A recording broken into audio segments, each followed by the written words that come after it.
So, this episode of Crush Parking Lot Candy is brought to you by the universe. What do I mean by that? I mean, somebody pulled the fire alarm at the theater with 15 minutes left. And I'm going to be honest here, I was not invested enough in this movie to justify waiting out for an all clear to finish to see what was going on. Candy, why were you not invested in finding out what happens? Because we already knew everything! We already knew the killer and the motive. All that was left was like the escape. All that's left is the escape, and it's like, eh. But welcome back, and once again, thank you for trusting me with your mostly full spoiler movie review. That thing I do where I watch movies and then I tell you all about them. As always, I am unpaid and unsponsored. And spoilers, all the spoilers. Well, mostly all the spoilers. If you don't want spoilers, you can go ahead and scroll. I won't be offended. Spoilers. Okay, here we go. From Neon 2025, this is Hell of a Summer, starring that one kid from Stranger Things and another kid that kind of looks like Timothy Chalamet but is not Timothy Chalamet. I don't know the rest of these people. Anyways, what's it about? We open with a sweet couple down at a lake camping. This guy's gonna play songs on his guitar, and his wife lady keeps zapping him with the bug zapper. Rightfully so. It was giving, I wanna push you around. She went to go get beer, came back, and he'd been impaled to death with his guitar. She got in the car to run away, and she just kept sitting there and staring, and we're like, what the fuck is happening? Well, apparently the killer was in the back of her car, and they had a really good-ass knife. I mean, apparently it was a fantastic knife, because it went all the way through her headrest and through the back of her head. Then we go to the main guy. He's 24 years old, but he's going to be a camp counselor, along with a bunch of other camp counselors. But he's, by far the oldest camp counselor. I think, there's a girl there who's also a camp counselor, but she kind of looks like she's his age, so I don't know why they're giving him a hard time and not her.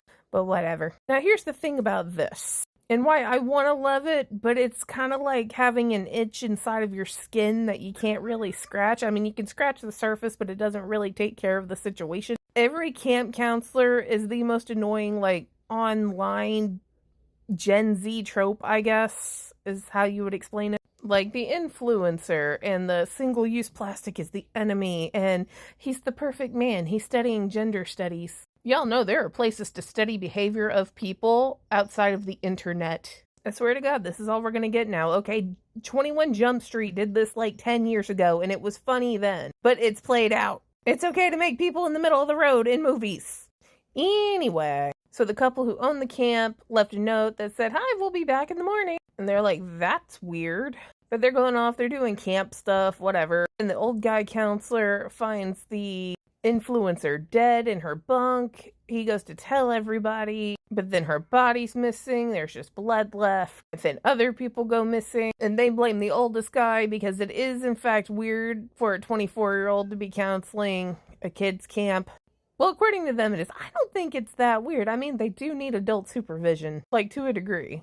You know what? It's not freaking weird, okay? I like the one guy from Heavyweights, and he's essentially the same thing. Even more, anyways. People go missing, they start getting killed, but you only get to see, I think one death on screen. They do a lot of it off screen. But they think it's the 24-year-old counselor, so they tie him up and they're going to torture him. But surprise, it's not. Instead, it's the influencer and her boyfriend.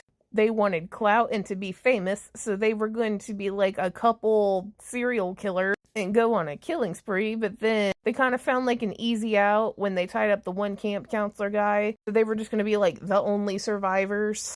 And that's when the fire alarm pulled, and I don't know what happened after that. The end. Now, did I like it? Concept good. Dialogue bad. Seriously, dude, it is okay just to write regular ass people. I am so over this caricature trope thing going on. I don't know why it has an R rating either. There was one death on scene, and it wasn't even that good of a death. This is a Netflix movie. This is a Netflix movie. I'm gonna give it a 3 out of 10. The concept was there. The execution was bad. And I'm not trying to be a hater. I understand that I haven't liked the last 3 movies I've seen in theaters. Just nothing is impressing me lately. So 3 out of 10. Okay, bye.